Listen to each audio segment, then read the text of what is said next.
ভারতের দর্শনায় immigration checkpost থেকে আওয়ামী লীগের সাবেক নেতা গ্রেফতার। চুয়াডাঙ্গা জীবননগর উপজেলা আওয়ামী লীগের সাবেক সভাপতি ও উপজেলা পরিষদের সাবেক চেয়ারম্যান গোলাম মর্তুজাকে গ্রেফতার করা হয়েছে। চুয়াডাঙ্গা প্রতিনিধি মোহাম্মদ মুনেম হোসেন আইটিভি বাংলাকে জানিয়েছেন, রোববার ভারতে যাওয়ার সময় দর্শনার জয়নগর ইমিগ্রেশন থেকে তাকে গ্রেফতার করা হয়।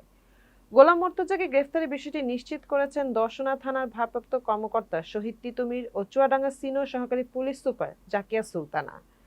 পুলিশ সূত্রে জানা গেছে, গোলাম মর্তুজা রোববার সকালের দিকে দর্শনার জয়নগর ইমিগ্রেশন দিয়ে ভারতে যাওয়ার চেষ্টা করে।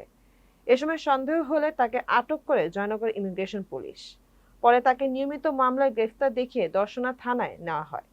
এ বিষয়ে দর্শনা থানার ভারপ্রাপ্ত কর্মকর্তা শহীদ তিতুমির বলেন, গোলাম মর্তুজাকে নিয়মিত মামলায় গ্রেফতার দেখানো হয়েছে। তিনি বর্তমানে থানা হেফাজতে রয়েছেন। তাকে আইনি প্রক্রিয়া শেষে আদালতে সোপর্দ করা হবে।